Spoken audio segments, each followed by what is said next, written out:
Em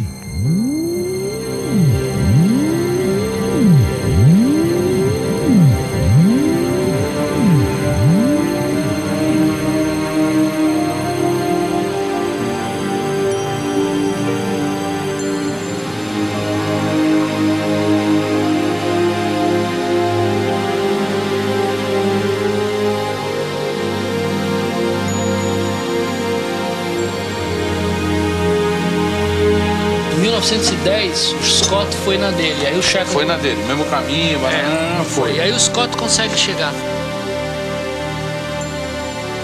Encontra a marca dos trilhos 3 dias antes e vê marcas de esqui, sabe que eram os noruegueses que estiveram lá. Mas aí o Scott já não voltou mais como herói, ou nem voltou? Não, ele morreu. Ele morreu na volta.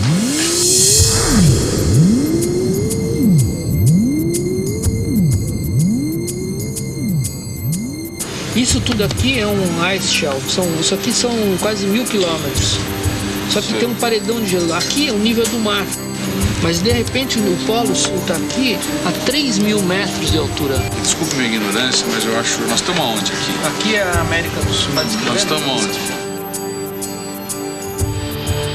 Nós estamos num lugar que é conhecido como a cidade do fim do mundo, Ushuaia, extremo sul da Terra do Fogo, na Argentina. A cidade mais austral do planeta.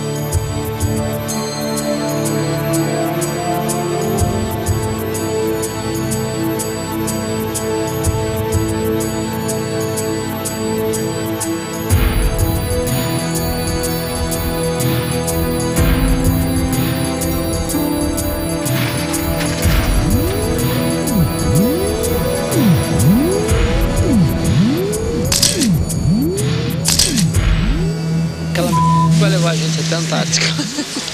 Aquela mosca lá? É.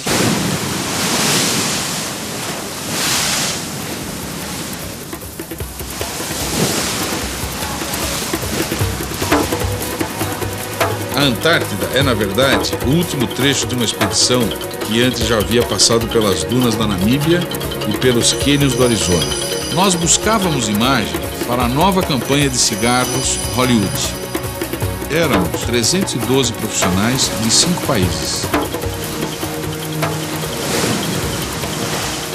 Olha, foi uma grande aventura. Mas nem parece que nós estamos aqui agora, né? Mas eu imaginava, desde quando nós estávamos lá, nós imaginávamos... Nevou no deserto e... Não, bom, nevou no deserto, a região era árida, crateras imensos, uma mina. Nós chegamos para ver a locação num dia, estava chovendo, estava um tempo feio, fechado, garoa. A locação bárbara, os cânions e tal.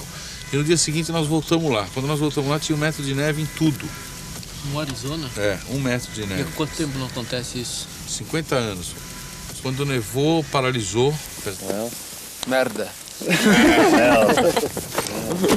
Apesar do Anthony ser um sujeito fantástico, jovem. Quem que é o Anthony? O Anthony era o diretor do filme do Arizona. Most directors want to do movies, features, stories, and what the possibility with this film and makes it so new for me. I've done other ones which are big, but they weren't a storyline.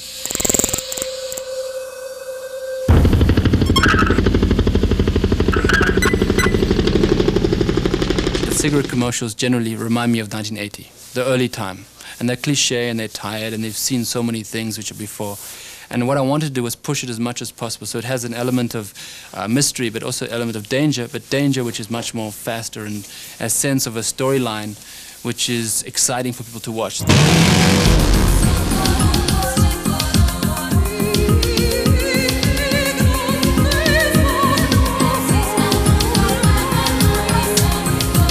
The hardest thing is to try and tell a story, because making motorbikes and the action just become an action movie. But I want people to understand the story. I want them to understand the characters, to understand the people's feelings. 7 November, Delta.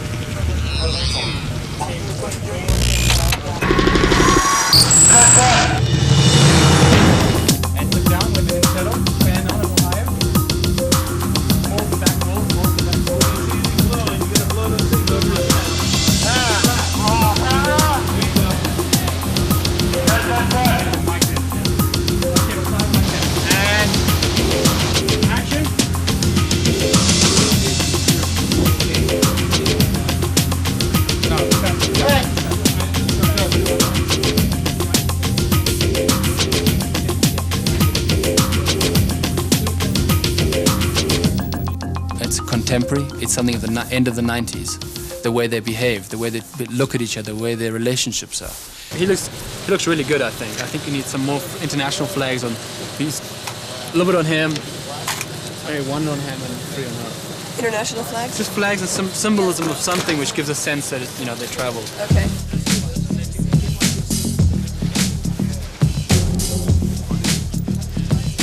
Yeah, we tried to make it a little more sportsman-like, a little more action adventure.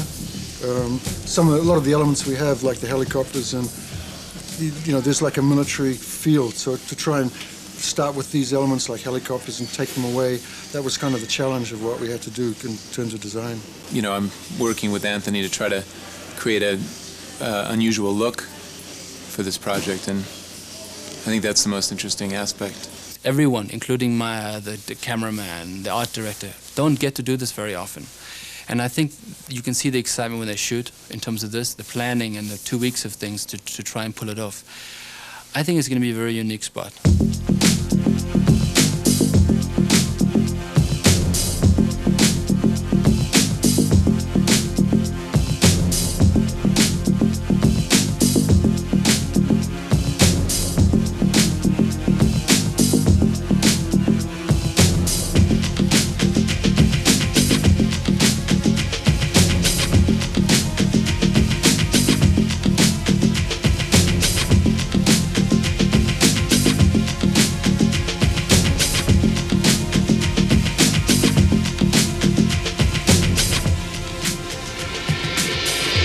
No dia seguinte abriu o sol e a gente fez a cena fantástica dos helicópteros dentro do Grand Canyon.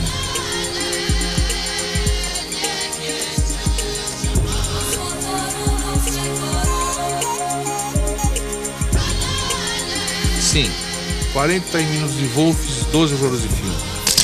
Foi o tempo que eu tive para fazer as fotos desse helicóptero. E ainda através do vidro e com o espaço entre o piloto e o câmera, o operador de câmera.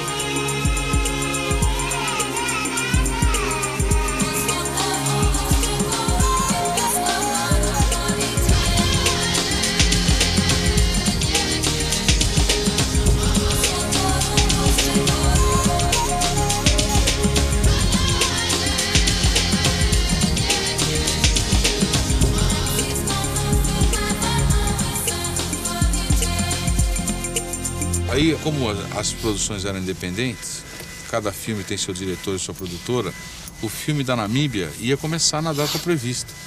Então nós resolvemos ir para a Namíbia.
The overall concept, to me, is a very, very exciting one.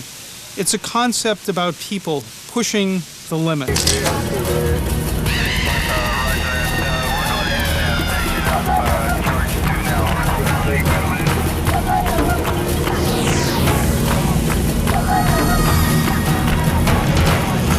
It's about people going out and doing things that every man wants to do.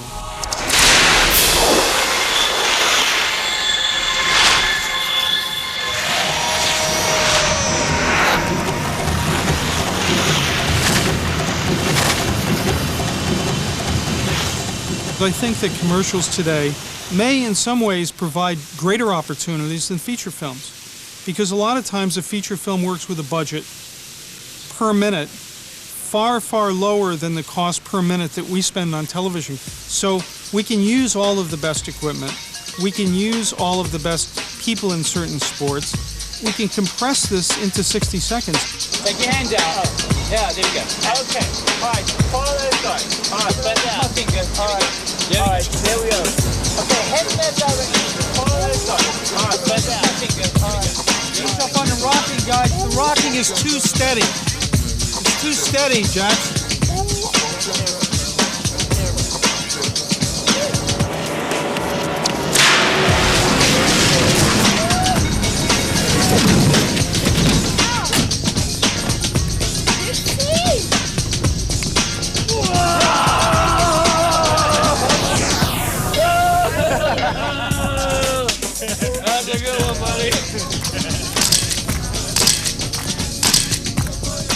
Most difficult part, I think, is bringing the equipment. Certain props like the Hummers, that's probably the biggest problem. There are only 2 Hummers in this part of Africa. The only other Hummers that are available are in Saudi Arabia and somewhere else in the Middle East. The vehicle is mostly used for army purposes in America. For instance, in the Gulf War, they used it extensively. And there's a gradient that climbs to 80 degrees. And the Hummer was the only vehicle that could do it. You can inflate and deflate the tires from inside your vehicle. I would say it can do about anything.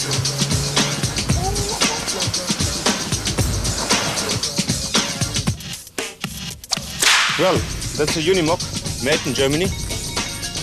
And then the big thing here is, if you've got in reverse, for instance, you've got 4 gears in reverse and 4 gears into the front.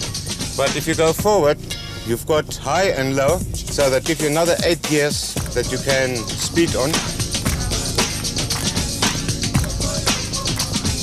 This is a Harvard 86, although in the United States it's called a Texan. And she's 55 years old now. That was nice. Being a helicopter driver, before the time we spoke about it, and we discussed what we're going to fly and how we're going to fly it. And firstly, I was next to him with the camera taking shots of me, and then secondly, he came right over my tail with a nose camera to take some nice shots of me flying down the desert. Fantastic.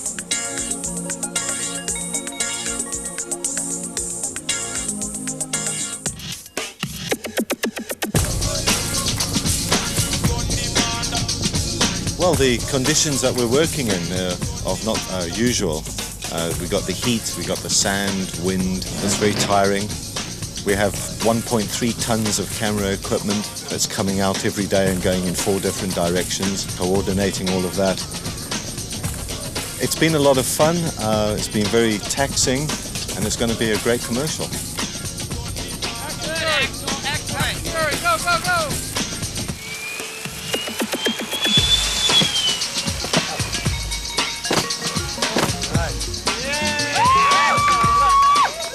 In this campaign, I put together a team of some of the top people in the world who do the sport.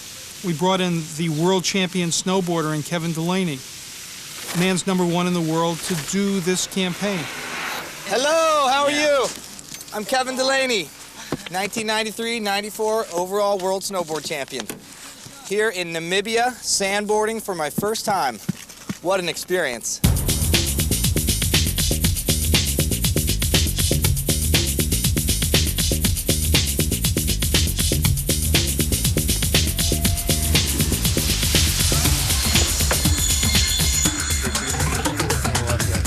That was good. The sand is a little bit slow, so you need to start going straight down the hill to pick up a lot of speed, and then once we get going, we can make more turns down the sand.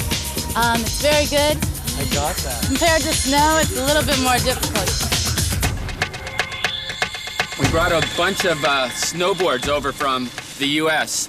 to test them on the dunes here, but we found out that Formica works really, really well, and we're having some boards modified here and putting Formica bottom sheets to make them go faster. Then we get this really wild furniture wax, slip it on the bottom. Lavender flavor. Lavender flavor, yeah. You can get some on your girlfriend if you want. This is unbelievable.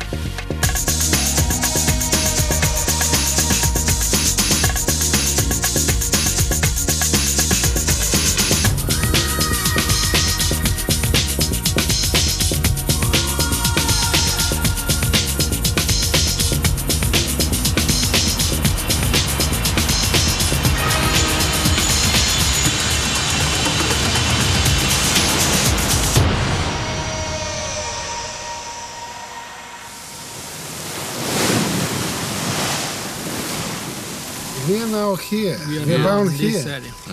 This area. Our way in this direction. Tá, mas nós vamos filmar onde? Exatamente aqui. Essa área aqui, mais ou menos, é antes. Isso daqui quantos dias a previsão para chegar aí? How many days you think we will be in King George? How many hours? Maybe tomorrow night? I don't know.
Os navios entraram pelo canal de Lemaire, que fica atrás dessa montanha. Dá para ter uma ideia da altura da garganta pela escala dos navios.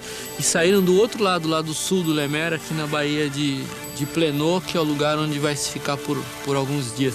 Ladies and gentlemen, good evening to you all.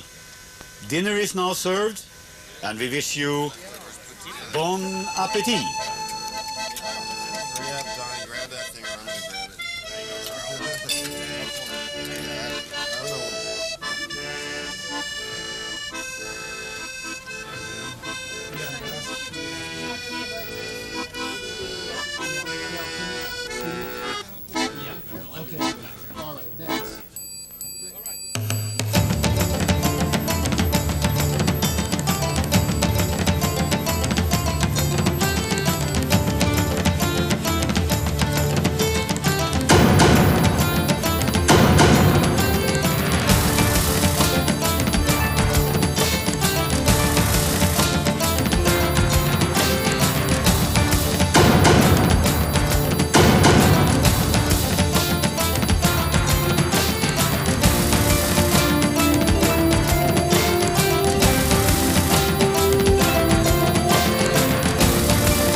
This is a tough deal because myself and the other riggers are in a position to have to establish the safety of a particular iceberg, and these icebergs are constantly in a state of disintegration. This is a very, very tough show in here.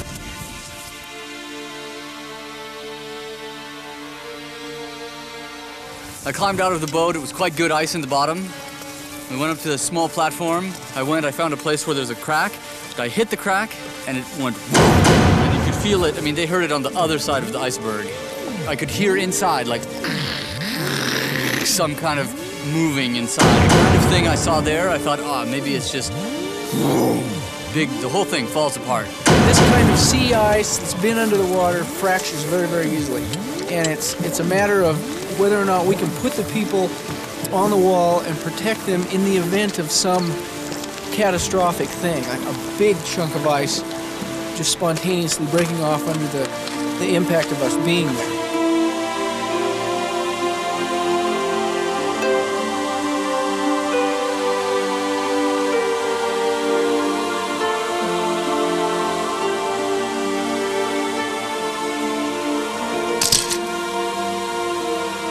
It's designed to get the camera away from the wall and observe the climbing from out and away from it instead of close to the wall.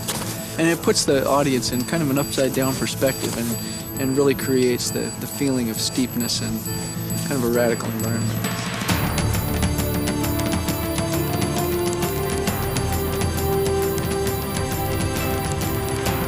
It's a fantastic place to work in. It's, of course, a challenge to keep the equipment working and pushing us and the equipment to the limits all the time. But it's very inspiring to be in this incredible environment.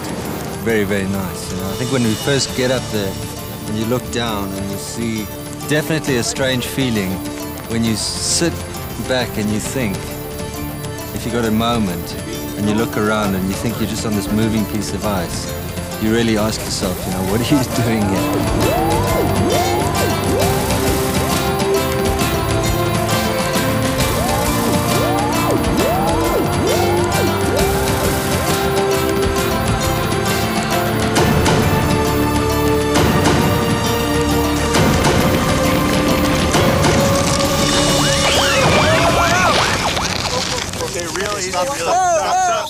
Stop.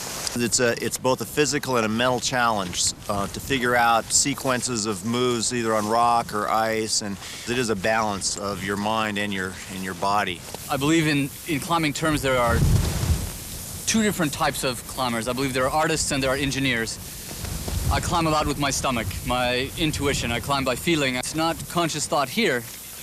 It's here. See, this is my lucky charm. And when I wear this around my neck, everything's going to be okay for all of us, the weather and everything. Existe uma parcela de risco consciente nesse tipo de trabalho. Eu acho que a gente usou a nossa cota de sorte. Hoje as condições de tempo pioraram bastante, então se decidiu procurar uma outra locação.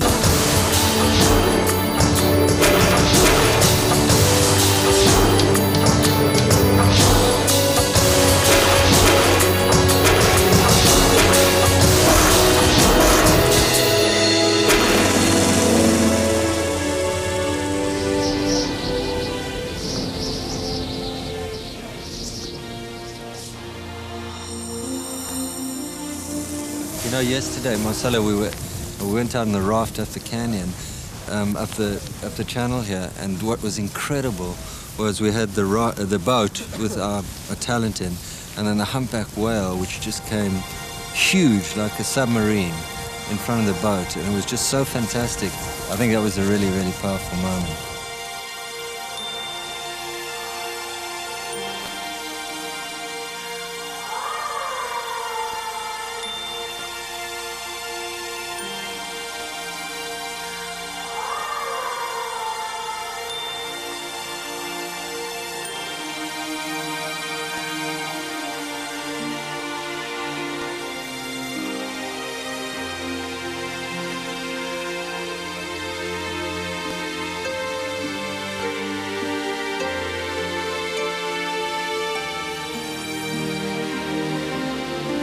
I think there's times when you're standing on those icebergs, you feel very small and very fragile, and you see a human as a tiny little nothingness on this planet.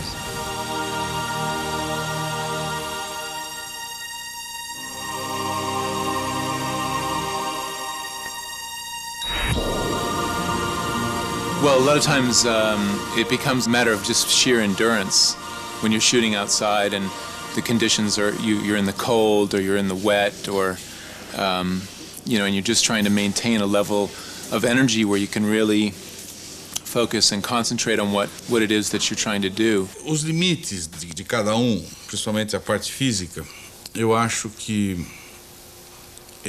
quando a gente trabalha com esse tipo de coisa, eu entro em transe. Você está em estado de transe, está fora de si, então você não sente cansaço. The limits are probably time and money. Sometimes it's a financial thing, sometimes it's just what's available to you. Once again, you must assess each situation. Now, when you get to a location, you assess what you've got, and then you go, if it's for a movie, you give the director your limits, and you tell him you can't go lower or higher, whatever, and that's basically my limits. O limite meu, acho que é não parar. Quero continuar sempre. Eu faria isso que eu estou fazendo agora a vida inteira sem parar. O meu limite é contar uma história, ter a imagem. Para fazer a imagem, eu não tenho limite. Every time I do a project, I look at the last project and say, how can I push it further? Some projects give you a great opportunity to push. Some give less opportunity. This is a project that has no limits.